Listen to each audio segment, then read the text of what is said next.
é diferente. Se ele, vou terminar já, viu? Com o Salomão. Nada melhor do que terminar com o Salomão. Se o cônjuge for ascendente de uns e não de outros, dos descendentes, fica assim a história, pelo Salomão. Divide tudo igual. No primeiro momento, não é isso, Salomão? Por isso se respeita a igualdade entre os filhos e entre o próprio cônjuge que ele deu como filho. E quantos são os filhos? São 5. Quantos são os filhos desse cônjuge? 2. Quantos não são filhos desse cônjuge? 3. Então, com relação a esses 2, se estabeleceria uma nova conta para que fosse respeitado a 4ª parte. Ok? É mais complicado, mas é a opinião do nosso mestre. Então, são 3 opiniões. A minha é a menorzinha, até porque eu sou classe pequenininha, digamos, né? Eu acho que o cônjuge não concorre se ele não for ascendente de todos. Razão, ele já está mais do que beneficiado e numa norma que é excepcional, eu vou interpretar contra ele e a favor dos filhos. Ainda tem direito real de habitação, etc. Já o outro professor de nós acha que concorre sempre e o professor Catebe faz essa conta. Eu gostaria de ter sido melhor, de ter falado melhor, mas eu tentei o máximo que eu pude. Obrigado.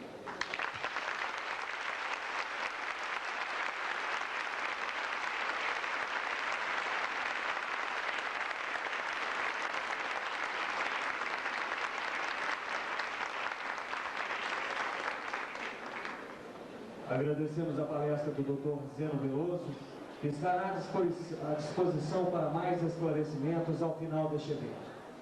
Informamos que quem ainda não retirou o seu crachá deverá pegá-lo amanhã, pois a entrega só será permitida quem estiver portando. Para falar sobre a parte geral do novo Código Civil, convidamos o professor titular da Faculdade de Direito da UFMG, Dr. João Batista Vilela, e o professor do Centro Universitário de Volta Redonda e da Universidade Cândido Mendes, em Ipanema, e coordenador da Escola Superior de Advocacia do Rio de Janeiro, na área de Direito Civil, Dr. Vitor Marcelo Aranha Afonso Rodrigues. O Dr. Antônio Fabrício de Matos Gonçalves lerá o currículo do Dr. João Batista Vilela e do Dr. Vitor Marcelo Aranha Afonso Rodrigues. Na ordem das falas, primeiro falará o professor Vitor Marcelo Aranha Rodrigues, doutorando em Ciências Jurídicas na Universidade Associada da América Latina, professor da Universidade Cândido Mendes e Nacional do Rio de Janeiro, onde é orientador de monografia, e coordenador de cursos da Escola Superior de Advocacia da Ordem dos Advogados, Seção Rio de Janeiro. Professor João Batista Vilela, conhecido por todos nós, professor titular da Faculdade de Direito da UFMG. Passo, então, pela ordem do código dentro da parte geral, onde agora começaremos a estudar os livros individualizados, para o professor Vitor Marcelo Aranha Afonso Rodrigues.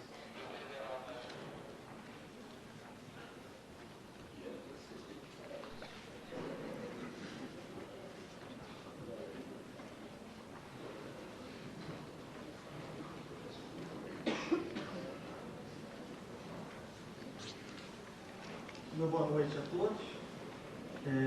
Excelentíssimo senhor presidente da OAB de Minas, Dr. Marcelo Leonardo, excelentíssima diretora da Escola Nacional de Advocacia, e aqui representando o Conselho Federal, doutora Pitz Angélica, diretor da Escola Superior de Advocacia de Minas, doutor José Mauro Cata Preta Leal, quero agradecer pelo convite, a doutora Maria Antônia Cândido, também coordenadora da escola, rendo aqui as homenagens.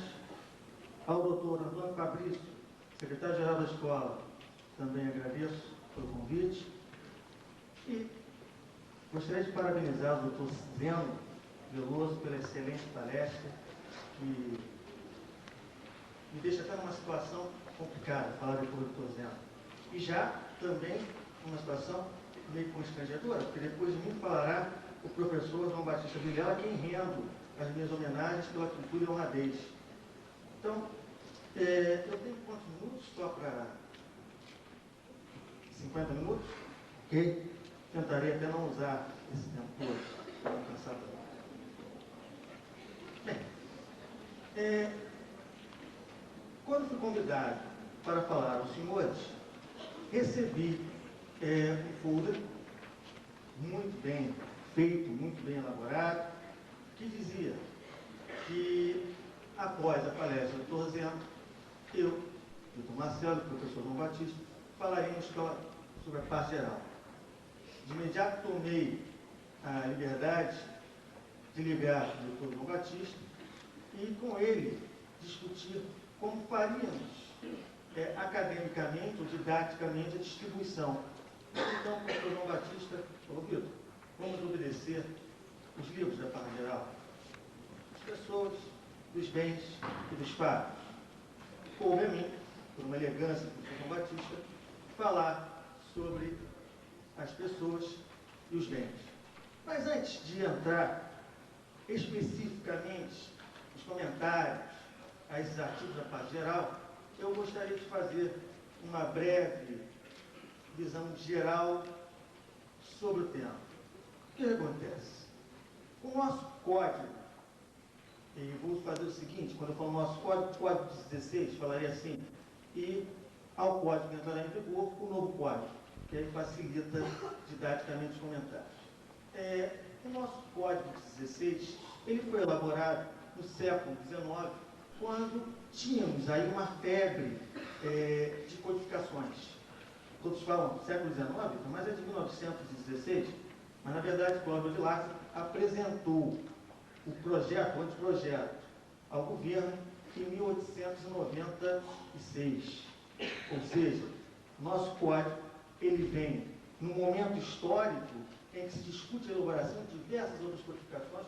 Posso citar como exemplo o Código Civil francês, de 1804, posso citar como exemplo o Código italiano e também o BGB, que foi apresentado em 1875, aprovado em 1896 e passou a vigorar entre nós em 1900.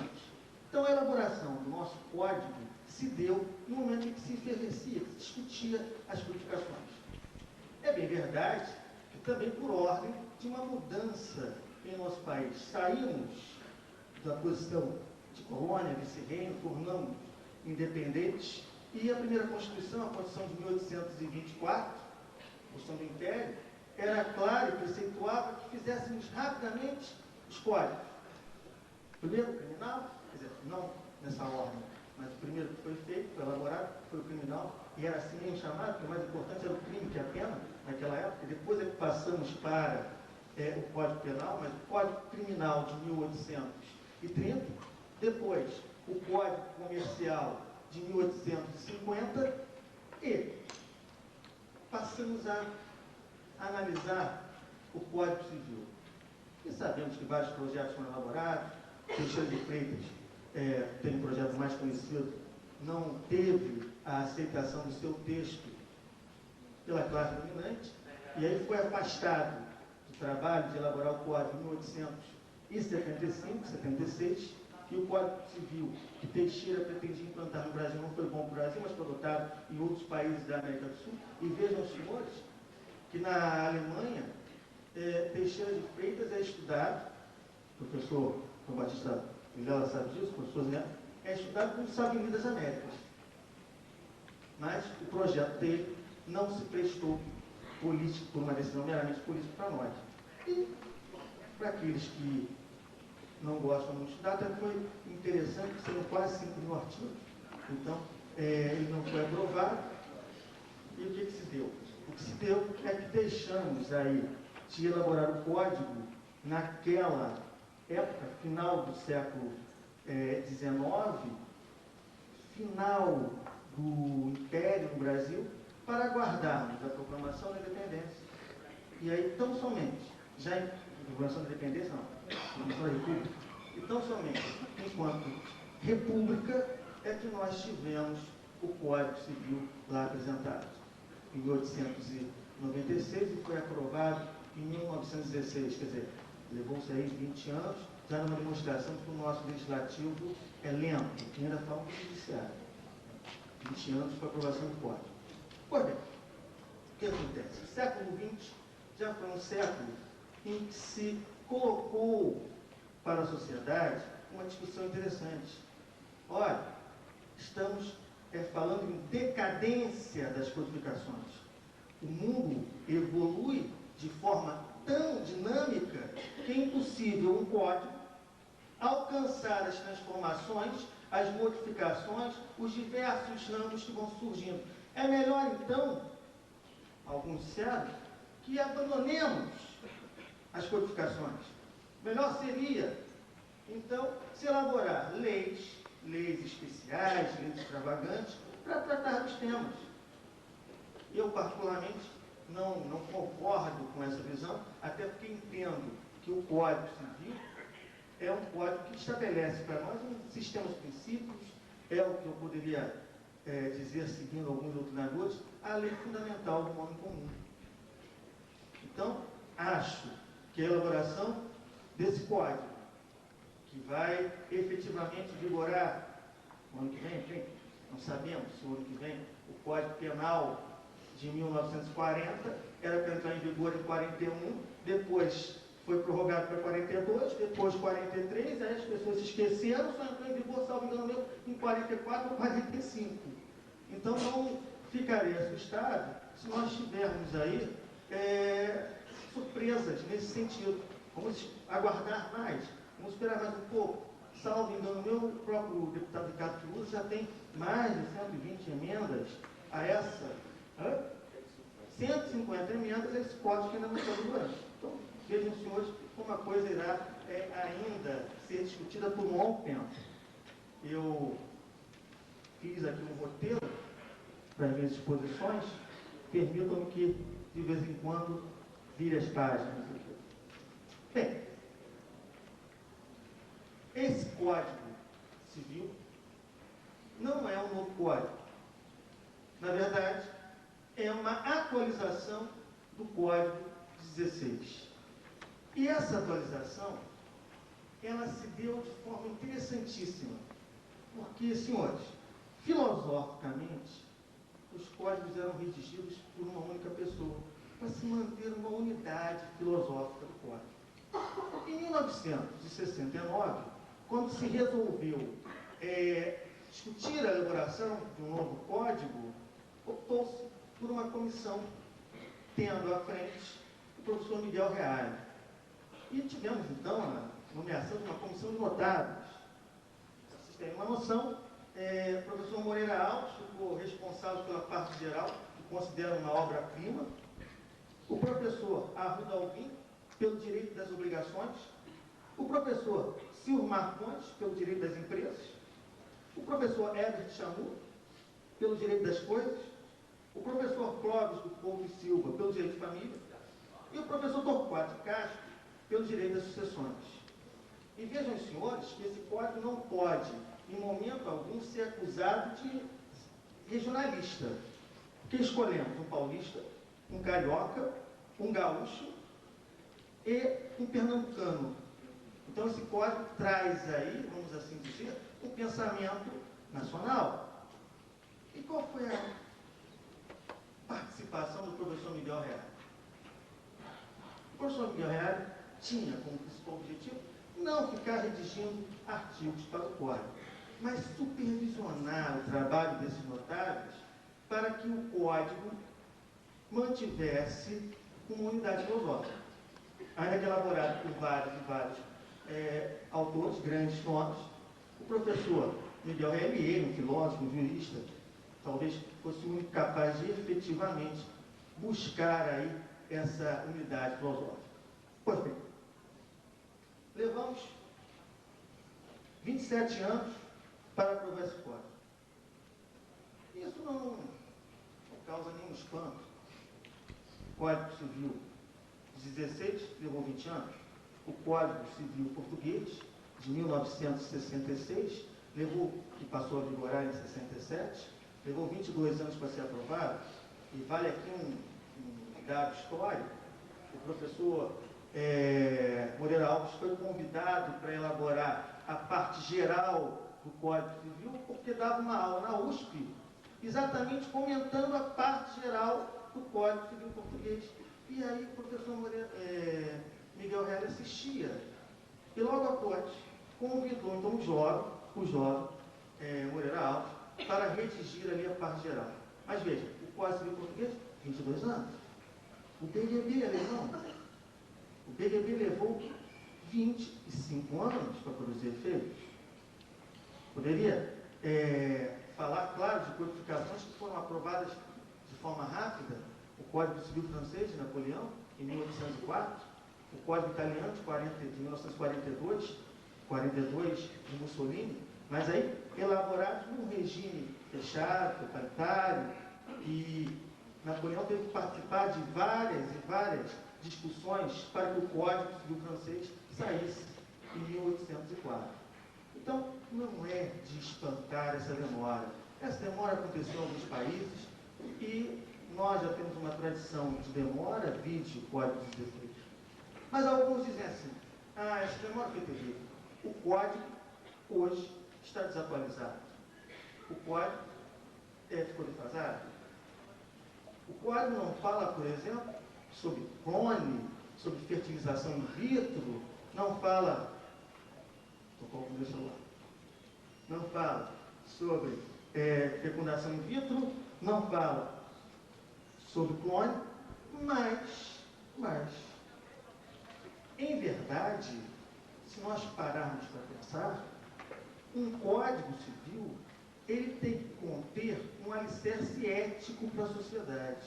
Um Código Civil, ele tem que abarcar temas já discutidos por toda a comunidade jurídica. E o que acontece? Clone, fertilização in vitro, será que nós já sabemos das consequências? Será que realmente é eticamente correto atuarmos como estamos atuando com a medicina, com a engenharia genética? Enfim, esses temas, e falaria também dos contratos eletrônicos na internet, que não estão contidos no Código Civil, mas esses temas são temas que estão em fase de experimentação. E, por tal motivo, não podem ser abarcados dentro do Código Civil.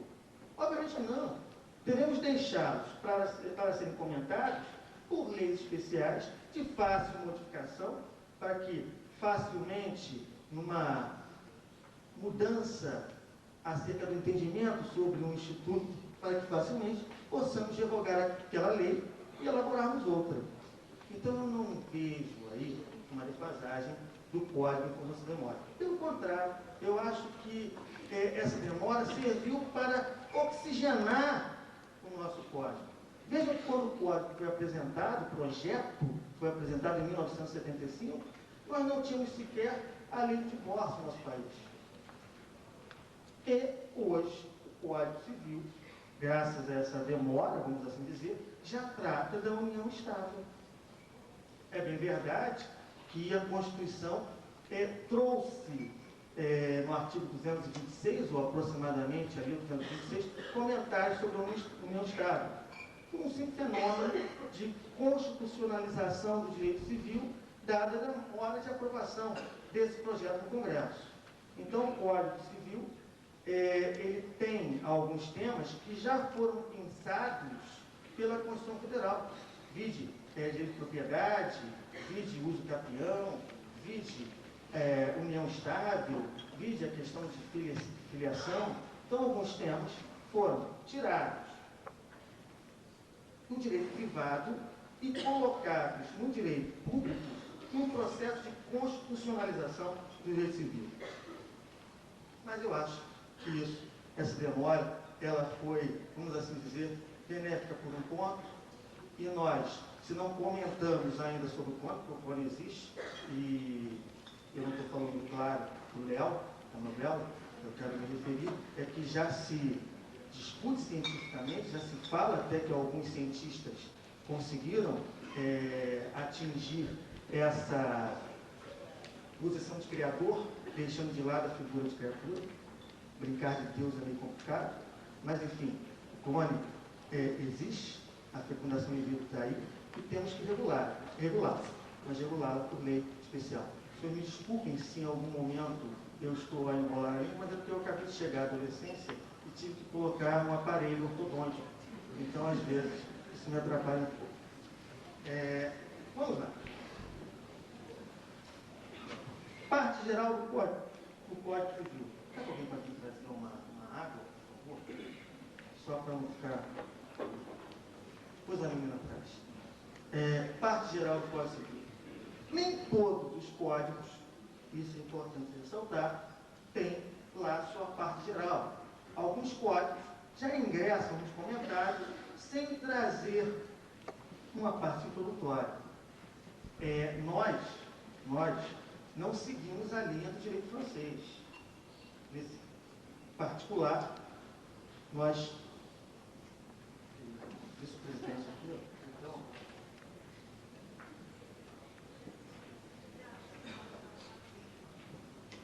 Nós não seguimos o direito civil francês. Nós elaboramos uma parte geral, já com cláusula de Vilaco, e continuamos com essa parte geral seguindo o sistema germânico. Eu até poderia dizer que o Código Civil, utilizando as palavras de Lafayette, a parte geral é indispensável a um sistema que siga aquela fórmula científica ensinada por Lafayette. São princípios que vão esclarecendo os que se seguem numa ordem de sucessão da facilidade à dificuldade. Veja, há códigos que não têm a parte geral, aí tratam do negócio jurídico na teoria geral dos contratos. E depois, quando temos que falar de outros negócios jurídicos, nos usamos, por analogia, das regras do negócio jurídico comentada onde? Na teoria geral dos contratos. Então, me parece salutar termos a parte geral. O Código Civil, ele é dividido na parte geral, na parte especial, seguindo aí a doutrina germânica, sendo que há uma modificação na parte geral. A Cláusula de Vilaco falava das pessoas, das coisas e dos fatos jurídicos. Agora, o Código, na parte geral, falará das pessoas, dos bens, substituindo aí coisas por bens e fatos jurídicos. Um outro aspecto importante, no que diz respeito à parte especial, é que nós também, em 1916, quando tivemos o Código Civil aprovado, vimos uma diferenciação da parte especial em relação ao sistema germânico. O sistema germânico trata, expõe assim de forma das obrigações, das coisas, da família e das sucessões. Cláudio de Vilaco preferiu colocar família logo a seguir, logo depois da parte geral. Isso foi corrigido agora com o novo código, nós voltamos a seguir aquela ordem do direito germânico. Ok? Direito das obrigações, direito das coisas, direito de família e direito das sucessões. Bem, vamos fazer alguns comentários àqueles artigos que julgo interessantes. Para essa noite, eu sentava ali à frente, logo no início, e enquanto seria romântico esse encontro com as músicas tocadas aí pela nossa orquestra, e depois fui ficando preocupado, porque fui chamado à mesa e fui vendo que chegavam mais e mais e mais advogados, estudantes. Falei, será que daqui a pouco quando eu levantar para falar para eles, alguém vai ocupar o meu lugar? Porque isso demonstra o sucesso do evento, demonstra a necessidade de compreensão do novo código, e percebo no olhar de cada um dos senhores essa vontade de aprender. Então eu vou pensar, para não ser cansativo, aqueles artigos que julgam mais importantes. Me desculpem se farei a leitura, mas é porque nem todos estão com código e há alunos que gostam de anotar. Então, o primeiro artigo que eu queria comentar é o artigo 1º, que fala: toda pessoa é capaz de direitos e deveres na ordem civil. Essa é a nova redação que nós queremos dar para o ano que vem. Antes, o Lopes falava: todo homem é capaz de direitos e obrigações na ordem civil. Alteramos homem para pessoa, e antes se tentou colocar ser humano. mas não foi aprovado, o legislador preferiu usar o termo pessoa. E também substituímos obrigações por deveres, porque deveres é gênero, obrigações são espécies, então melhor falar em dever jurídico do que obrigações propriamente ditas. Temos aí uma amplitude. Então, o artigo 1º tem essa modificação, considero interessante. Toda pessoa é capaz de direitos e deveres da ordem civil. O artigo 2º, ele se mantém com a mesma redação do artigo 4º, 16, ele só colocou 2 vírgulas, fez um aposto ali, que o Código de Lactos esqueceu de efetivamente pôr as vírgulas. Nenhuma crítica a Clóvis, Clóvis escreveu o código de março de 1896 a outubro de 1886. Ele teve aí 6 meses para redigir o código como um todo. Vocês sabem que esse código sofreu uma crítica no que diz respeito à sua redação por o Barbosa. O Barbosa sabia que a sociedade brasileira ela não era uma sociedade de juristas, mas era uma sociedade de pessoas que se preocupavam com a escrita, com a fala, com o nosso idioma, com o nosso português. Então ele escreveu uma crítica à redação de Clóvis Epiláquo, e essa crítica foi comentada durante muito tempo. Isso também ajudou para que o processo de aprovação do projeto Clóvis Epiláquo demorasse quase 20 anos. Pois bem, então o artigo 2º se mantém, e me interessa aqui o artigo 3º. São absolutamente incapazes de exercer pessoalmente os atos da vida civil. Os menores de 16 anos, mantido. Agora, os que, por enfermidade ou deficiência mental, não tiverem o necessário discernimento para a prática desses atos.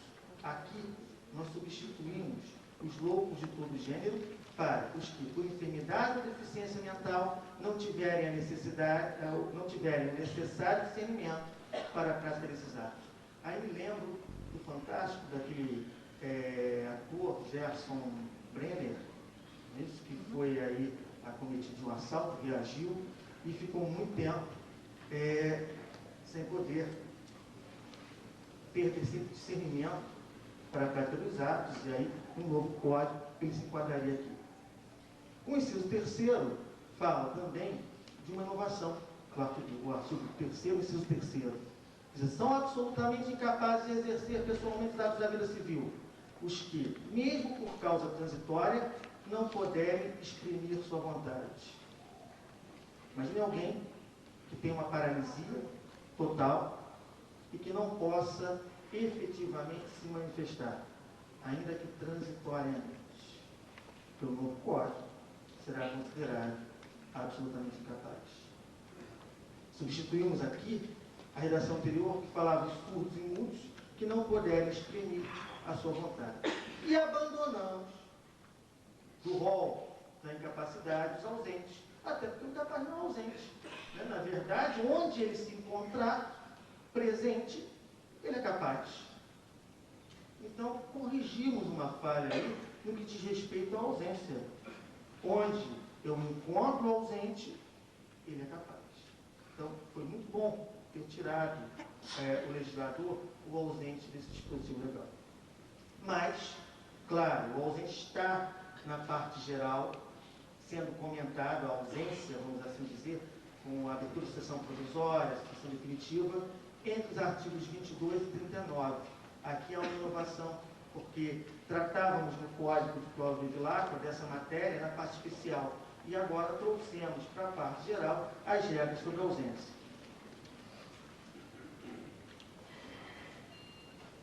Em relação ao artigo 4º, são incapazes relativamente a certos atos ou a maneira de os exercer. Não se preocupe que eu não vou ler todos os 103 artigos que ficaram para a minha pessoa nessa noite. Vou só pensar alguns. São incapazes relativamente a certos atos ou a maneira de os exercer. Os maiores de 16 anos e os menores de 18. O professor Zeno já falou, eu só queria aqui, já tratou sobre esse tema, só queria aqui frisar que o ministro Moreira Alves, ele era contra a diminuição desse prazo, mas foi voto vencido, vamos assim dizer, foi convencido a essa diminuição pelo saudoso senador José Famarim. O senador José Famarim comentava que isso era um anseio da sociedade e que se precisava reduzir esse prazo. Eu, particularmente, acho complicado. Vamos reduzir para quê? Talvez para igualar a imputabilidade penal, não é isso? Mas já não tramita um código, um projeto de novo Código Penal? Já não há quem fale em reduzir a imputabilidade penal? Um prazo menor, talvez 16 anos?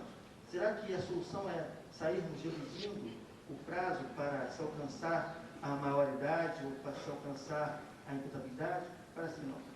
Parece que melhor é investirmos aí em educação para esses novos brasileiros que estão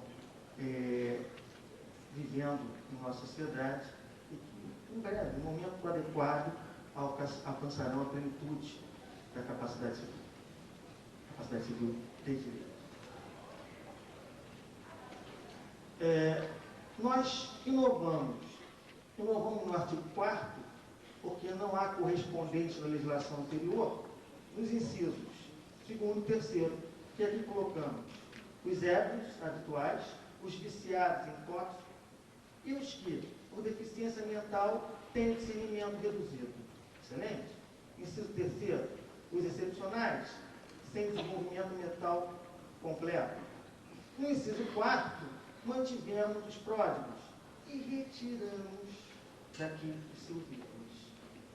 Agora, os silvícolas não são relativamente capazes. Agora não. Desculpem. A partir da vigência do novo Código.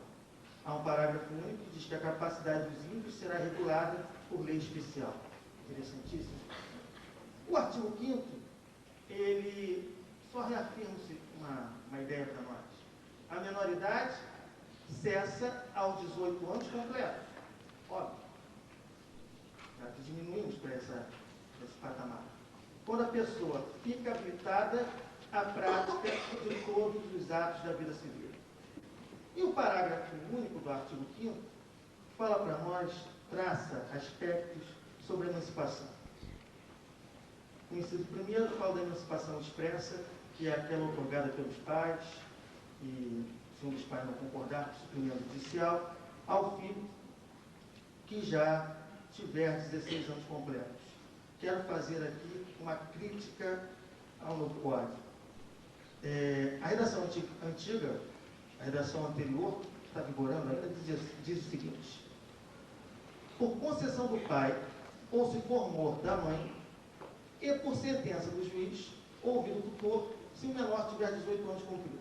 A professora Maria Helena Diniz traz já comentário no seu volume 1, que a declaração de emancipação feita pelos pais poderia ser por instrumento público ou por instrumento particular. A professora Maria Helena Diniz tem lá um comentário nesse sentido no seu volume 1 da Saraiva. Pois bem, claro que só produzirá efeitos, quer no registro público, quer por instrumento particular, depois devidamente registrado. Aí faríamos o registro que se comenta no artigo 10. 10 não, 9. Serão registrados em registro público a emancipação por outorga dos pais ou por sentença do juiz. Pensei eu, o novo Código dirá expressamente que a emancipação poderá ser feita por instrumento público e por instrumento particular. Já visto que a doutrina e a jurisprudência já assim se manifesta.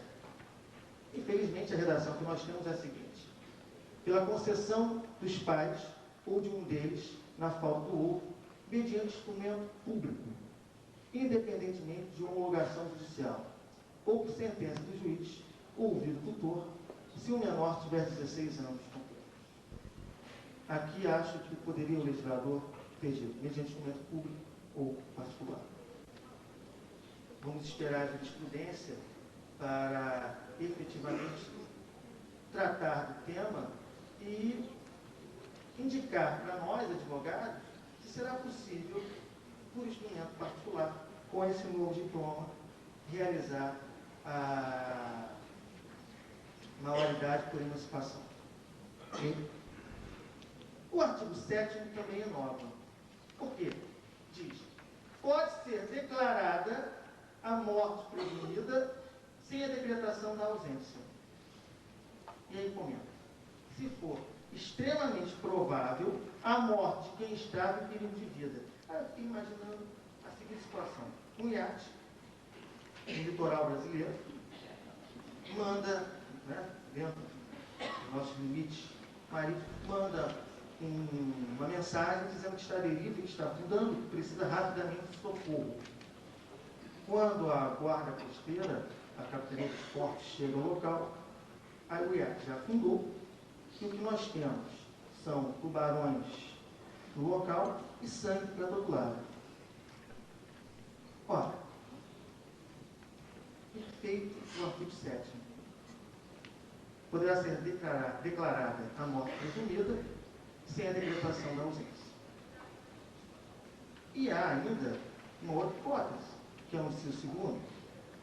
Se alguém desaparecido em campanha ou feito prisioneiro não for encontrado até 2 anos após o término da guerra. Então, aqui nós temos 2 hipóteses de morte presumida sem a necessidade de decretação da ausência. E gostaria de pular alguns artigos para falar sobre um tema que tem destaque na paz geral, que é um tema novo, são os direitos da personalidade.